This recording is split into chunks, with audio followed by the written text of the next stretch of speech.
अस्सलाम वालेकुम व्यूअर्स। अच्छा, तो आज जो हमारे पास क्वेश्चन सॉल्व करने को है वो है 18। क्वेश्चन नंबर 18 आज हम सॉल्व करने जा रहे हैं D3 एक्सरसाइज 10A का। इसमें हमने एंगल फाइंड करना है, सेंटर एंगल फाइंड करना है जो वो पे बन रहा है, और perimeter of shade region find करना है। ठीक है, और इसमें हमें गिवन क्या क्या है वो देख लेते हैं। अच्छा, इसमें the figure shows that the circle, ऐसे गिवन है हमारे पास। एक तो ये रेडियस गिवन है O से B तक, ठीक है, और दूसरा हमें ए बी की लेंथ गिवन है जो कि 22 सेंटीमीटर है, और रेडियस में 13 सेंटीमीटर दिया हुआ है। और फर्स्ट पार्ट में वो कह रहा है कि जो एंगल बन रहा है ये 115.6 एंगल है अप्रॉक्सीमेटली। क्या ये इतना ही है, हमने ये बताना है उसे। और सेकंड पार्ट में perimeter of shade region find करना है। तो देखते हैं कि ये कैसे होगा सॉल्व क्वेश्चन। अच्छा, तो इसमें अगर आ जाएं तो ये हमने शेप जो है पहले से स्केच कर ली है। फर्स्ट पार्ट में अगर देखा था हमने, ये सेंटर एंगल, अगर ये सेंटर एंगल ये फाइंड करना है हमें, ठीक है। अगर इसके लिए हमारे पास कोई इतनी चीज़ें गिवन तो नहीं है, अगर हम इसको ये अगर देखें, एक परपेंडिकुलर ड्रॉ करवा लें ऐसे, तो यहाँ पे 90 डिग्री एंगल बनेगा और ये सेंटर पे आएगा, ठीक है। अच्छा, तो हमने वो ये वाला जो ट्रायंगल बन रहा है इसको हमने यहाँ पर सेपरेट ड्रॉ कर लिया है, और इस पर हमने एक परपेंडिकुलर ड्रॉ करवा दिया। ये 90 डिग्री एंगल बन रहा है, और हमें ये वाला एंगल चाहिए कंप्लीट। तो ये एंगल दो पार्ट्स में स्प्लिट हो चुका है अब, ठीक है। ये एंगल दो पार्ट में स्प्लिट हो गया है। हमें ये गिवन था 22 सेंटीमीटर, ये ए बी हमें 22 सेंटीमीटर गिवन थी। और हमें अगर इसको हम ऐसे परपेंडिकुलर ड्रॉ करवाएंगे तो ये टू इक्वल पार्ट्स में स्प्लिट हो जाएगी ये वाली लाइन परपेंडिकुलर से। तो ये 11 होगी और ये वाली भी 11 सेंटीमीटर हो जाएगी, और ये रेडियस इसका कितना है 13 सेंटीमीटर, तो वो 13 सेंटीमीटर होगा, ठीक है।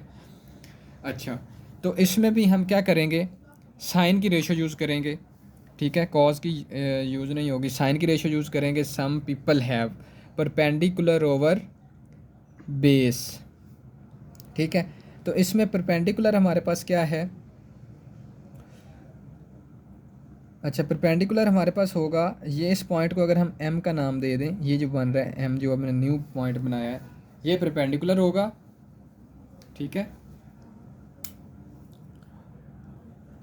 तो इसमें साइन का अगर देखें तो ये है h आ जाएगा यहाँ पे, sorry, some people perpendicular over hypotenuse होता है ये, ठीक है।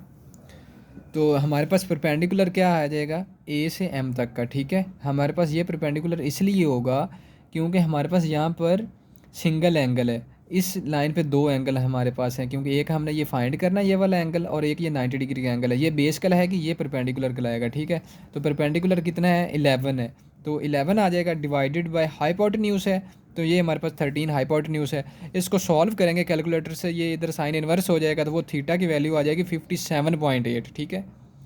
अब ये हमारे पास ये आधा एंगल आया है, ठीक है। और ये पूरा एंगल अगर करें इसको, तो 57.8 को अगर हम 2 से मल्टीप्लाई करवा दें, 57.8 सॉरी, इसको 2 से मल्टीप्लाई करवाएं तो हमारे पास 105.6 एग्जैक्ट आंसर आता है, ठीक है। 105.6 डिग्री आ जाएगा, ठीक है। और ये प्रूफ हो गया है, जस्टिफाई कर दिया हमने उसका फर्स्ट पार्ट कि ये एंगल अप्रॉक्सीमेटली 105.6 के इक्वल ही है, ठीक है।